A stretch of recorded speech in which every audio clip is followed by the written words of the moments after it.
Welcome, viewers, to Speaking of Our Words, a production of the Kenosha Writers Guild. We will be bringing you in this format a series of videos to allow you, the viewer, the opportunity to experience the oral reading of the work of local writers. It's a rare opportunity. Additionally, for your enjoyment and to give you insight into their creative process, we will interview the writers right here about their work. I'm Marshall Smith, and I'm your host. I'm a published poet and studied creative writing in the MFA program at the University of Iowa Writers Workshop. Today, Jim Payne of the Kenosha Writers Guild will read one of his pieces and then talk to us about it. Jim, welcome. Thank you for coming. Oh, Marshall, I'm glad to be here. What will you share with us today? I have a short story that I've written, and I want to read it to you. I just want to tell it to the viewers that think of the writer looking out across the lake and just an open horizon, and it's blank. And as he looks out there, like he does on a page, starts to write, and then a story starts to unfold. And it's called She's in Her Garden. On this day, decades ago, she slipped a wedding ring on my finger. She concluded her promise with, "I love you, I'll always love you." My heart rejoiced as she held her hand and ringed her finger to march mine. A soft bliss surged to connect us. We reveled in the cheers from a crowd of friends ringing in the beginning of our 16 years of love. I was loved by this gentle woman, sensitive, sweet. She gave me strength every time she held my hand, courage every time she supported my dreams. She gave affection and passion every time she kissed my lips. She loved me just because she loved me. And she loved her garden. On her artist sketch pad, as she laid out the flower beds, on her canvases she painted them in rainbows of color. In the earth she planted her artist vision. Borders of variegated hostas hedged the free-flowing flower beds. Jonquils in yellow bloom nested next to miniature white daisies. Her garden was an artist's landscape. Before sunset, in the softening light, she'd take my hand in hers and walk me through her garden, giving her daily update on each of her beloved flowers. She knew them by name and loved to acquaint me with her companions. Hers weren't ordinary flowers. They were special. They were loved. In her garden, walking with my hand in hers, she made me feel special. I was loved. On her tour of her garden, at each pause before a flower, she'd touch a petal or bend over to see the delicacy blooming inside. Holding my hand, she eagerly guided me to the array of roses, swatches of valentine red, delicate pink, soft pastels, petals sending out love. The artist in her made them mosaics of color. The love in her made them beautiful.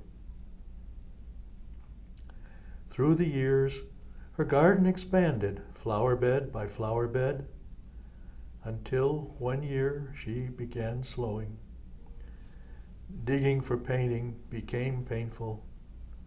Doctors told us it was serious. Cancer, uncaring of love, was ending our garden tours. On our last walk, she looked deeply into me, and seeing beyond, with gentle serenity, she said, "I'd love to take you with me to see the flowers. In them, I get to show you that our love lives on. I promise I'll be with you. I'll always be in my garden." I wrapped my arm around her thinning waist and held her close, knowing we faced an ending, a forever ending. Like a gladiator, she bravely battled the deadly threat in her lungs. But love doesn't always conquer. The sadness in our hearts told with her ending. The dead of winter left no flowers for her funeral.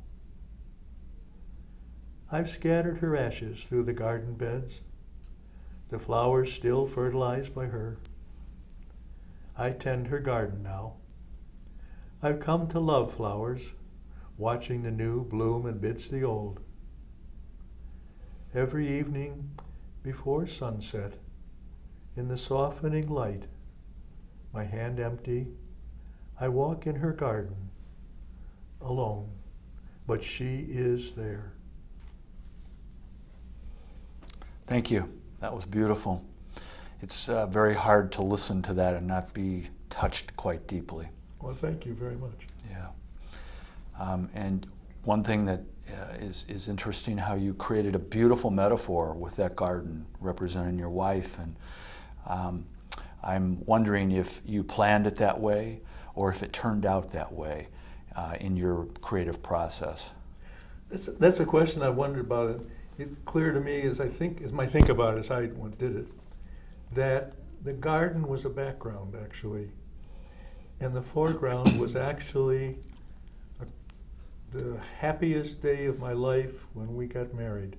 It was a wonderful time, and the saddest day of my life was when Jane died. And in between was the garden, and somehow the garden was, like you say, it was a metaphor, but it also as when it reflected Jane. There was a beauty in the garden, and it was a love. So it was a metaphor for the love that we had, and how much Jane loved those flowers and loved me. And so it was, it was a metaphor, like you say. You know. When did you write this piece?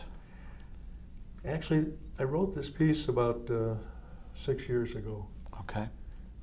It was, my history is that I am not a writer. In fact, my first piece I ever wrote was only a year before this. This is only the second story, and I've only written 6 short stories. So this was the second one, and I mention that because it started out not finished like this. This version is 2 years later, through many changes. Very interesting. So you had several versions, and about 2 years later you came up with what we now hear is the final version. Yeah. Okay. Mm-hmm. All right. Very interesting.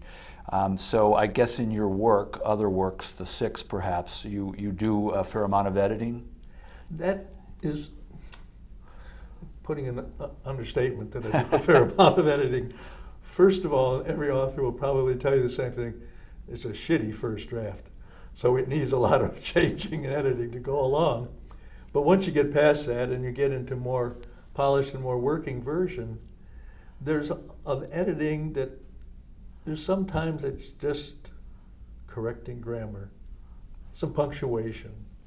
But then you begin to see that there's things that don't, maybe it could put in one little more scene or one more reference to the character. And then you get to that part of the editing that you hate. And that's where you see there's maybe a sentence or a phrase, or there's a whole paragraph, and it doesn't belong. And you've written it and you love it, you like it, but you gotta take it out. And that's horrible. The way I get to do it is I'll literally copy that paragraph and put it on another piece of paper and save it maybe for another story. So the editing sometimes isn't just correcting and adding and improving, but taking pieces out that just don't belong in this story. That's the hard part. That's very interesting, and I fully understand that. Do you find yourself obsessing over pieces? And I guess what I mean by that is, you keep reading it, changing it, and then you sometimes end up going back to what you started with, but you're changing all the time. Do you find yourself doing a lot of obsessive editing, or? Marshall, I don't change, I improve. Okay. My pride has to say that I improve it. Okay. Yes, so I make changes to it, but I think that I'm improving it, and in ways that I enjoy it more. I like it better.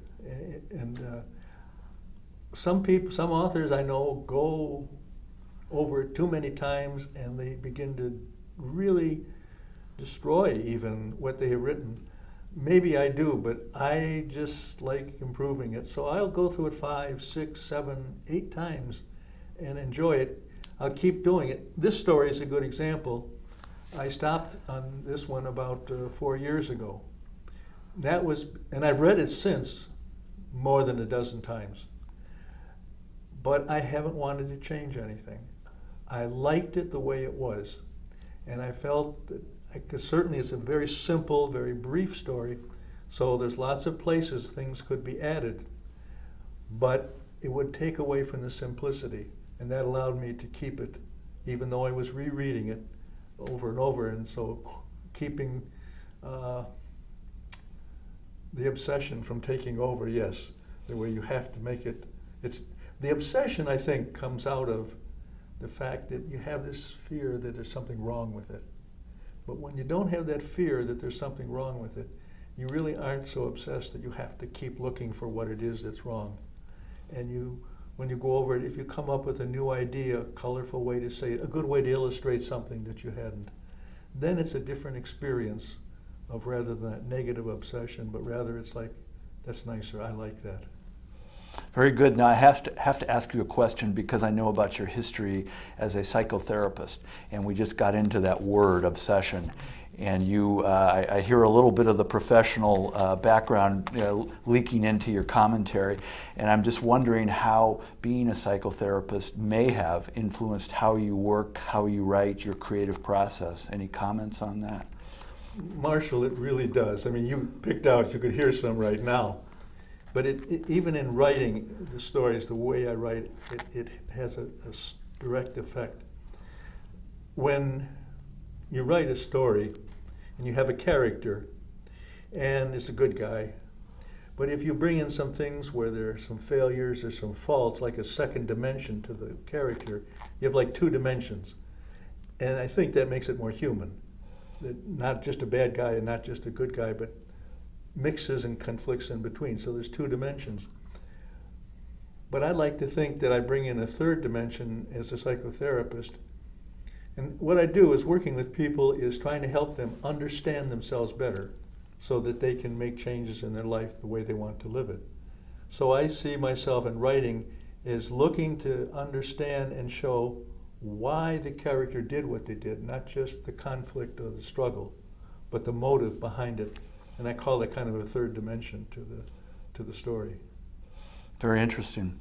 Very interesting. That's got to have a big effect on your work because you are working within the realm of psychology, and so many of the characters in short stories and fiction are about their values and motives and all of that. Very good. So that leads to another question about your writing. You've been writing for 6 years. I think you said, did you say that? Yes. Right, okay. And prior to that, you didn't see yourself as a writer. And then suddenly you developed a desire to write. Where did that suddenly come from? Oh dear, I'm going to have to tell you, Marshall.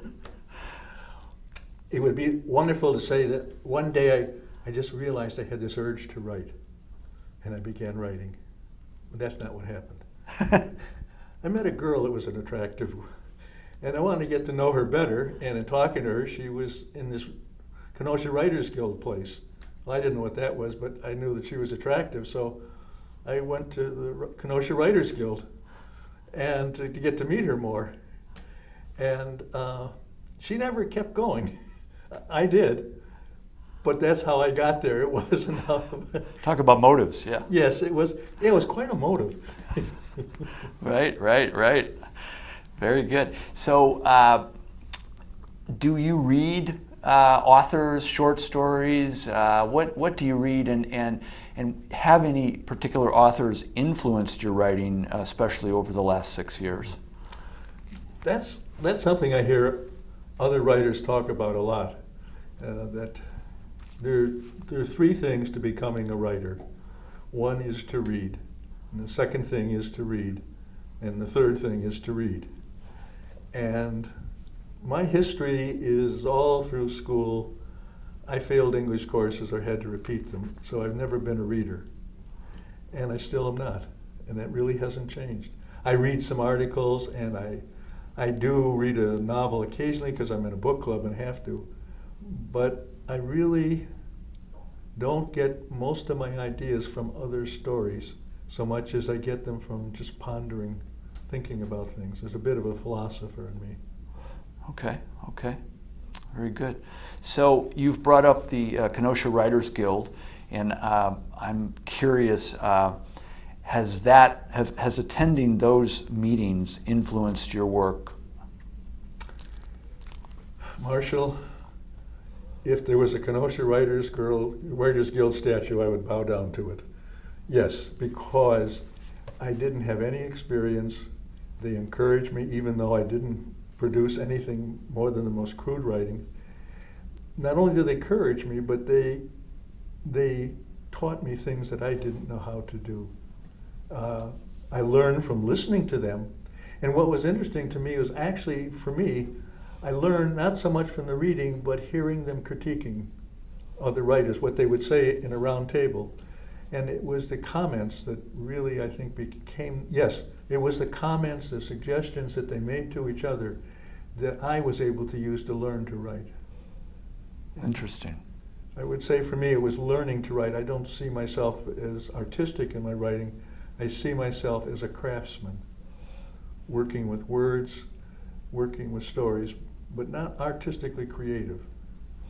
So in the 6 years, has your writing changed? And if so, how has it changed, would you say? Yeah, Marshall, it really has changed. I think that there are three things that strike me that has changed. One thing I never did was I began to illustrate what I was saying. So in this story, rather than just saying the flowers were beautiful, they were Valentine red and jonquil yellow, and giving an actual illustration of what I was trying to say. So rather than saying the woman was beautiful, saying that her red lipstick really shined. And that illustrating, I really want to mention about that because what makes to me this importance of the illustrating is how visual it makes it. This is, I know from my psychology, but 85% of our mental functioning is with visual stimuli. About 10% is auditory and 5% is the other senses. So when you want to remember something, if you visualize it, you have an 8 or 10 times better chance of remembering it. A good salesman, for example, when he meets a new client, will visualize their name across their forehead, and he'll visualize J-O-H-N. If I want to remember something and I visualize, say it's a hot dog I want to pick up on the way home, if I visualize it, I have a better chance of remembering it. It's the same thing with a story, that if the reader has something they can visualize, they will have a far easier time being part of the story and getting into it. Their brain will literally get more involved. So that was the big thing, was learning to illustrate, especially visualize. The other, second thing was I had to go on a diet. And the diet was words. It wasn't that I loved to repeat. Good metaphor. It is a metaphor, yes, it fits. And it's using the metaphor earlier from the garden, it was like pulling weeds. Because I would want to repeat things, but they would point out where I would said the same thing twice in different words. We just repeated. And so that getting it down to lesser words. And like all writers that I've heard about, we have certain words we like to repeat. I remember in my one story was 4,000 words, and I had 47 butts in it. And I thought, I'll get rid of those, so I got them down. The recent story, my most recent story, was 8,000 words. I still had 52 butts. But I worked on it to get it down to 20, and it's much better. So that's the dieting that I'm talking about, getting rid of words that are overused or repeated. And the last thing that I find myself doing that I consider really important is connecting.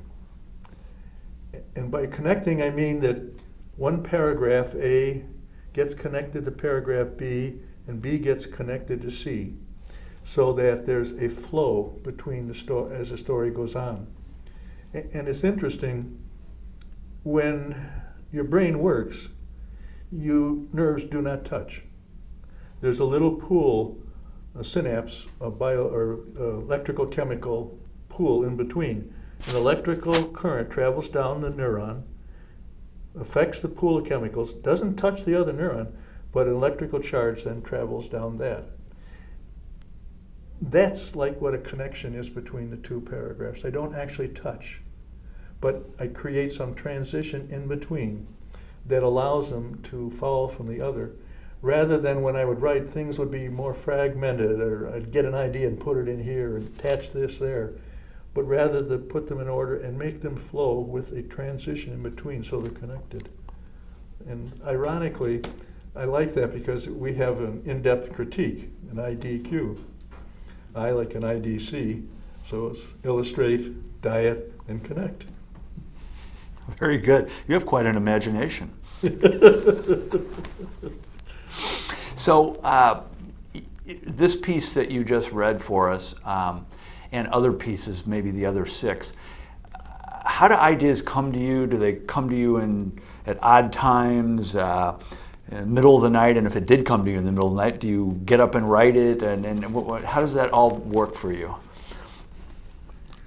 First of all, in the middle of the night, it never comes. I don't even get up to go to the bathroom. I sleep right through. Okay. But how does an idea come? Marshall, that's a little hard to answer. But I would say to you, mostly, my stories are not based on ideas. All of them are based on events that I was either involved in or knew somebody that was in some way dramatic or traumatic, important. So my stories, the 6 of them, are based on events. Now, you ask, how do I get my ideas? They're more than just the event. I add things on as I work on them. Fictional things? No, actually, it's things to illustrate them better, to make them more visual, make them more realized. And the way, this is perhaps what you're asking too, I don't, quote, get ideas, but what I like to do, and this is the philosopher in me, in the morning, because I'm retired, I don't have to go anywhere, the alarm doesn't go off, and I can just think about things, and I ponder. And I ponder anything that's going on in my mind, in my day, and very often out of that I'll see, hey, wait, my pride was hurt when she didn't say yes to me, but I could use that in the story. And so I get an idea for the story from something that I'm pondering, going over. But it's mostly, it's just out of my own experience, my own passions, my own fears. And so what I'm hearing is that this is all real. These are real events in your life, real things that happened, and this is not fictional. And I know that your piece right there wasn't, but you really are writing not fiction, but nonfiction, real events in your life, stories. Marshall, you really summed it up, yes, real. Yeah, they really happen. And they happen as I experienced them or the other person did. Yeah, not fiction. It's not, some authors, Dave Gurdeau and others that I know, can do wonderful things with what if, and imagine what if would happen if this and that. In fact, a lot of fiction stories are like that. I really don't seem to be able to do it. This is what I can do, is writing stories from my events as I felt about them and what I thought about them. Very good, very good. So, Jim, would you be able to, as a member of the Kenosha Writers Guild, tell us about the meetings? I would like to. The Kenosha Writers Guild has 2 kinds of meetings. One, which is on the 3rd Thursday of every month in a beautiful place, Carthage College, in a room looking out over the lake. And that is an open meeting. Everybody can come, everybody can read anything they want, and we'll go around and share amongst us critiques, questions. The other thing that Kenosha Writers Guild offers on the 2nd Thursday of the month is a combination of workshops, special guest speakers, and what usually every other month, an in-depth critique.